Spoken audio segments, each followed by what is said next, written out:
Bukan semua kita kena simpan dalam bentuk emas dan bukan semua duit kita kena simpan dalam bentuk duit. Nah, bagi tuan-puan yang baru nak mula menyimpan, pastikan tuan-puan tahu ilmu basic tentang simpanan. Tengok video ini untuk tahu. Jangan lupa juga like dan save untuk rujukan tuan-puan pada masa akan datang.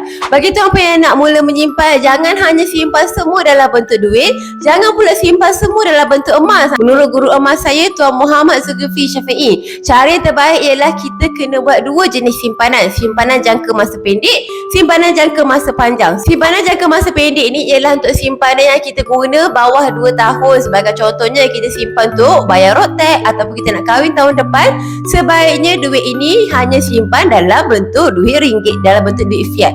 Tetapi sekiranya duit simpanan tuan-puan ni untuk simpanan jangka masa panjang, akan guna lebih 2 tahun dan ke atas. Sebagai contohnya untuk duit pergi haji, duit persaraan, duit beli rumah dan sebagainya, sebaiknya jangan simpan dalam bentuk duit. Lebih baik tukarkan kepada simpanan emas. Sebab kita kena tahu simpanan duit ini makin lama kita simpan, makin berkurangan nilainya sebab inflasi. Nanti nilai simpanan kita akan berkurangan. Dan kalau kita simpan dalam bentuk emas juga, kita akan dapat jauh lagi banyak keuntungan berbanding kita simpan dalam bentuk duit tersebut.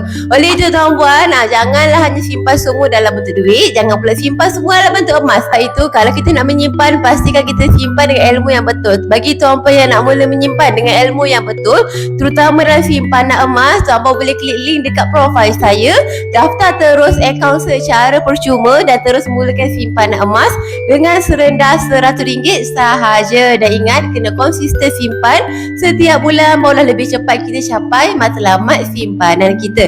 Oleh itu, apabila nak mula menyimpan, kena tahu dua jenis simpanan, simpanan short term dan simpanan long term.